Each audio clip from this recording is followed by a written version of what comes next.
Bonjour mes amis, merci d'être là et bienvenue sur ce canal pour ceux qui ne le connaissaient pas. On va parler aujourd'hui du scandale du Love Canal. Love Canal, le canal de l'amour. C'est aux États-Unis, État de New York, Niagara Falls. Alors, nous sommes au début du siècle passé et il y a un terrain vague. Il y a un terrain vague dans cette région, il y a un canal qui s'appelle le Love Canal, un canal avec de l'eau qui passe. Et puis, il y a un terrain vague qui sert un petit peu de dépotoir, ou un petit peu n'importe qui vient jeter n'importe quoi. Dans les années 40, il y a une usine chimique, Hookers, qui va l'acheter. Cette usine chimique avait augmenté les cadences de production durant la guerre et dans l'après-guerre, et donc finissait avec de plus en plus de produits chimiques qui servent à rien. Ça veut dire que dans leur process de production, il y avait des déchets. C'était des déchets de toutes sortes, mais qui n'avaient pas de valeur ajoutée, qui n'étaient pas nécessairement vendables, qu'on ne pouvait pas réutiliser pour autre chose. Il fallait s'en débarrasser.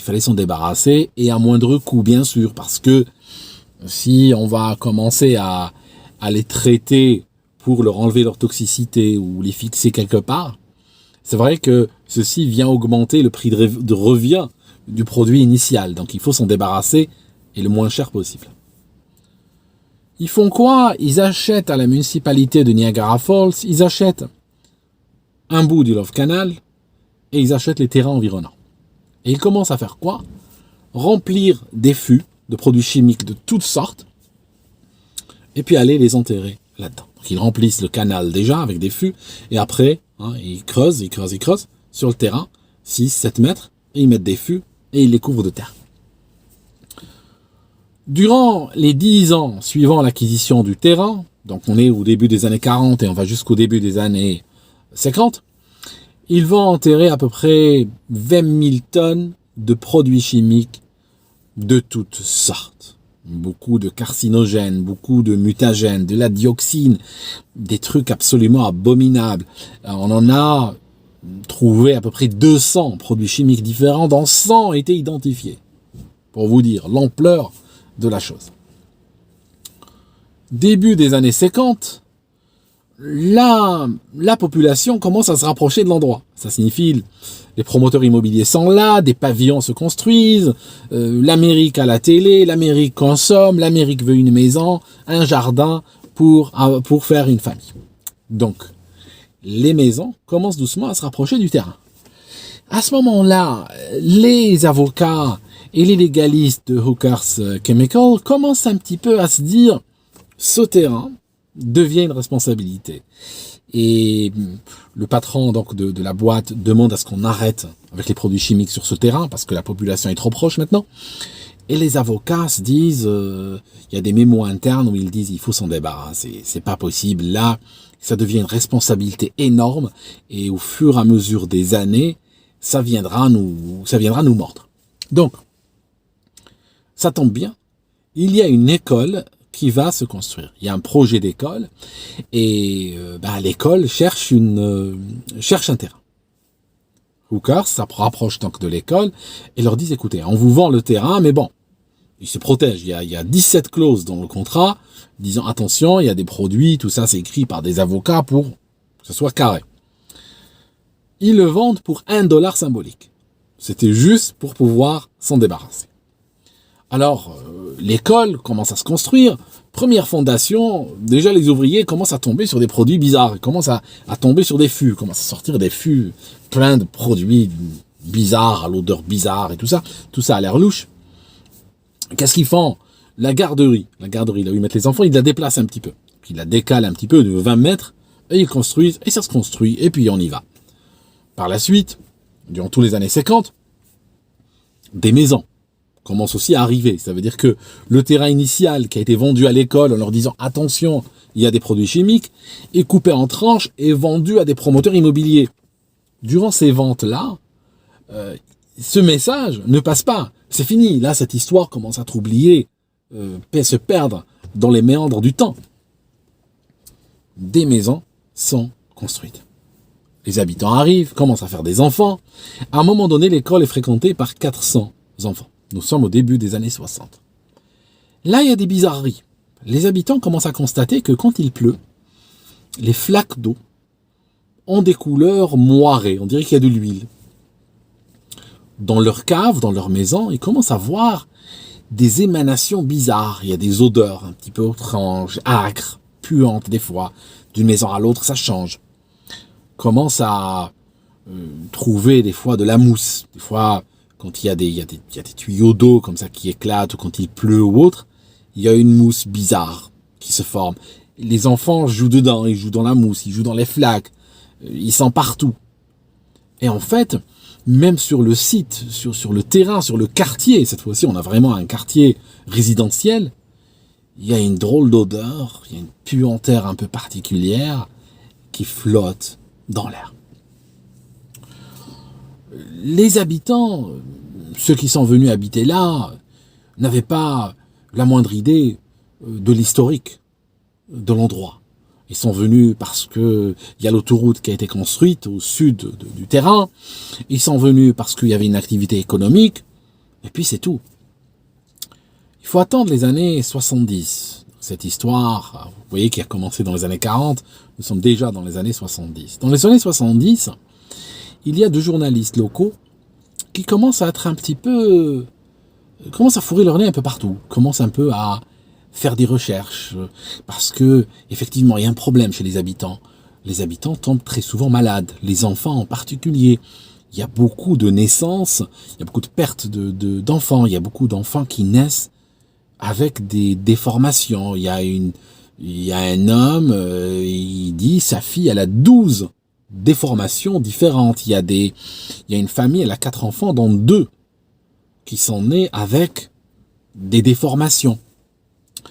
Et il y a aussi les enfants qui sont en mauvaise santé. Ils ont le taux de globules blancs qui est très bas, ils ont un système immunitaire qui est éclaté. Il y a des choses bizarres qui attirent l'attention de ces 2 journalistes. Ils font leur enquête, ils publient 2-3 articles en 1976, et à partir de là, l'histoire retombe dans l'oubli pendant un peu de temps.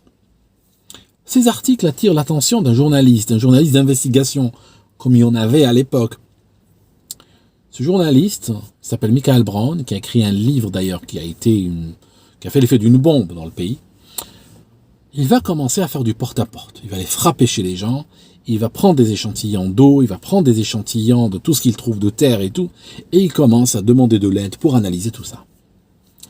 Très rapidement, la population commence à réaliser qu'il y a un problème, que chaque famille qui regardait que ses propres enfants malades, qui regardait que ses propres pathologies, commence à réaliser que finalement, ils ne sont pas les seuls et qu'il y a une incidence énorme de pathologies dans le quartier.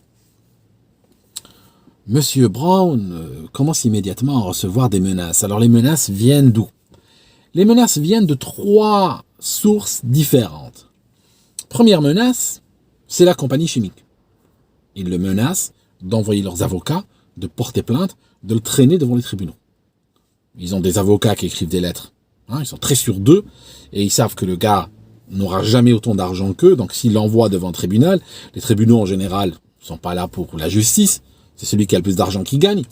Donc ils lui promettent de l'écraser devant la justice.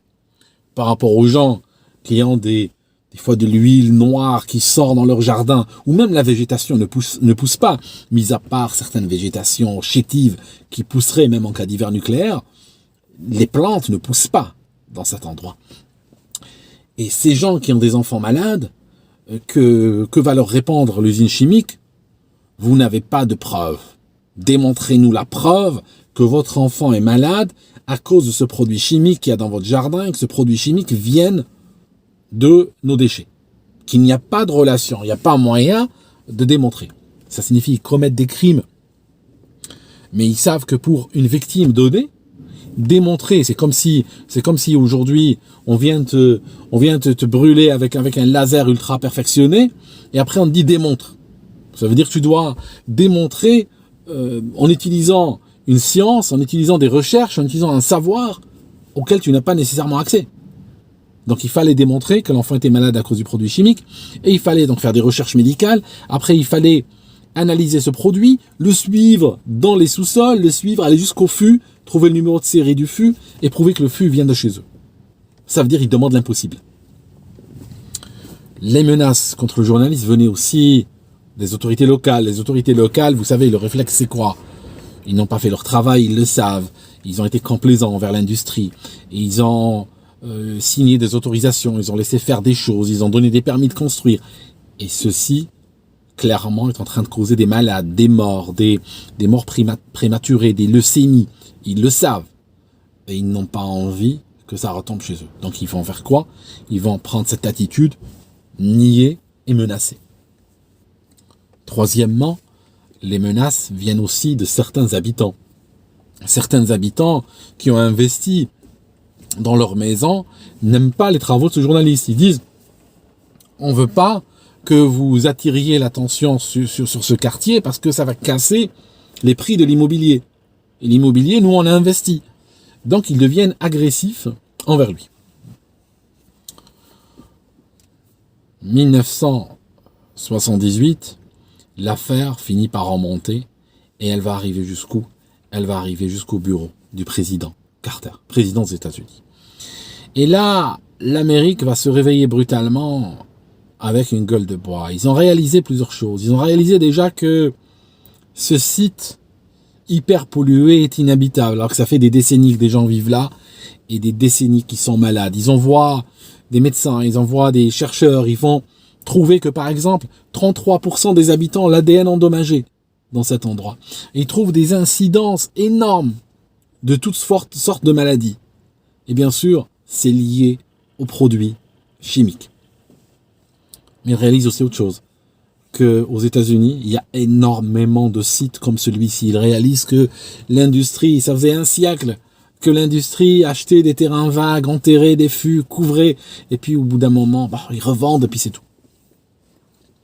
1980, le Superfund, il y a une loi qu'on appelle de manière courte le Superfund, c'est une loi qui va passer, et c'est une loi qui permettra de déclarer certains endroits comme des zones sinistrées. Et puis, le premier site qui a été déclaré comme zone sinistrée, c'était le site de Love Canal. Le fait d'avoir déclaré ce site comme sinistré va faire en sorte que l'État accédera à des fonds. Les fonds permettront de faire quoi?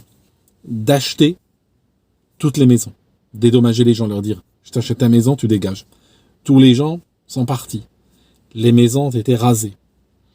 Après, on commençait du nettoyage du site. Il fallait creuser. Il fallait retirer la terre, il fallait trouver les fûts, les enlever un par un et les emmener vers des usines de traitement où ces produits chimiques sont détruits selon les règles de l'art. La facture de nettoyage, c'était 400 millions de dollars, presque un demi-milliard de dollars de nettoyage, qui a duré 21 ans. Remarquez au passage, que l'entreprise a jeté des produits chimiques pour faire des économies et améliorer donc ses marges de production. Qui nettoie? Pour chaque dollar qui a été économisé par cette compagnie sur les déchets, le contribuable va peut-être payer 100 dollars. Vous voyez, ces entreprises n'ont aucun problème à faire ça, à transférer la responsabilité sur le contribuable, parce que les dédommagements ont dû être faits par justement la collectivité. Vous voyez le truc? Pour chaque dollar qu'ils économisent là, tu payes 100 dollars, ils s'en foutent. L'important, c'est que c'est pas eux qui le payent en plus. Le problème, c'est que énormément de ces entreprises travaillent, jettent des déchets, et par la suite, qu'est-ce qu'elles font? Elles sont revendues, elles revendent les terrains, sont revendues plusieurs fois, elles fusionnent, elles ferment, tout, de sorte que quand le problème est découvert, il est impossible de trouver un coupable à se mettre sous la main. Et justement, la société dans son ensemble reste avec des malades, reste avec des factures absolument astronomiques, parce que quelqu'un a voulu se faire quelques millions il y a 20 ans, il y a 30 ans. D'accord? Donc, le terrain a été déclaré comme nettoyé complètement en 2004. En 2004, il était considéré comme nettoyé complètement. Il est jusqu'à maintenant, une bonne partie du terrain est enfermée par du barbelé. Enfin, pas du barbelé, une sorte, oui, du barbelé en fait. Et il y a du grillage, et puis il y a du barbelé au-dessus pour empêcher qui que ce soit de rentrer. Certaines maisons en lisière de ce terrain ont été revendues. Ont été vendues quand ils ont déclaré que le site est propre et il est sorti de la liste Superfund. Personnellement, j'irai pas habiter là, mais juste pour vous dire. Ce qui est extraordinaire aussi à constater, c'est que ce journaliste, Brown, malgré les menaces, et à l'époque, beaucoup de journalistes faisaient ce genre de travail, ils étaient menacés par des politiques, comme ceux qui ont exposé Nixon, par exemple, comme ceux qui ont exposé les lobbies du tabac. Ces journalistes faisaient vraiment du travail d'enquête en profondeur. Aujourd'hui, je pense pas que ce serait passé pareil. Je pense que dans la majorité des cas, les journalistes auraient travaillé pour le compte de l'industrie, auraient travaillé pour le compte des autorités, pour faire taire les habitants et les traiter de conspirationnistes et de malades mentaux et tout ça. Et puis juste étouffer l'affaire. Le grand journalisme, je pense que, comme il se faisait à l'époque, c'est pas quelque chose qu'on risque de voir, à notre époque. Mais voilà. Ceci est un scandale parmi tant d'autres. Et l'histoire, c'est que, à partir de là, quand les lois ont commencé à se durcir aux États-Unis, des entreprises américaines ont commencé à aller ailleurs, à aller dans d'autres pays. Et dans ces autres pays, il n'y avait pas des réglementations aussi, il y avait des États naïfs qui n'avaient pas le même niveau d'exigence de sécurité qu'aux États-Unis. Et le résultat, c'est qu'ils leur permettaient de faire ce qu'ils voulaient. Ils vont en Afrique, ils vont en Asie et tout ça. Et c'est pour ça que dans ce cadre, je vous en parlerai une autre fois, qu'on va retrouver le désastre du Bhopal en Inde. On a une entreprise américaine qui stockait des produits chimiques extrêmement dangereux, tout près d'habitants. Et dans des conditions, l'état de l'usine, de la maintenance, de la sécurité, était lamentable. Donc, ceci a fait que un jour, il y a le réservoir qui a fui, et ça a causé des milliers de morts, et ça a intoxiqué des gens qui sont malades jusqu'à nos jours, en fait, des fois sur des générations. Donc, voilà mes amis. C'était juste un truc que je voulais vous raconter, parce que je pense que il fait beaucoup de sens, et en particulier de nos jours. À très bientôt, et merci d'avoir suivi cette vidéo. Juste une remarque finale avant de partir. Les industries ont recruté une femme qui a créé une association pour la santé et la science. Cette femme a travaillé comme lobbyiste scientifique, n'est-ce pas? Et elle a déclaré que les maladies, les cancers, les dégâts sur l'ADN, les malformations qui ont été observées chez les habitants n'avaient rien à voir avec les produits chimiques. Elle a déclaré que c'était lié au stress médiatique, que les médias ont généré un stress au sujet de produits chimiques complètement inoffensifs, que la population s'est mise à y croire, et en y croyant, cette population a commencé à somatiser et à développer donc des problèmes de santé qui sont exprimés sur le plan physique, sur le plan de leur ADN et même de génération en génération sur leurs enfants. C'était juste une petite note pour dire au revoir cette fois-ci.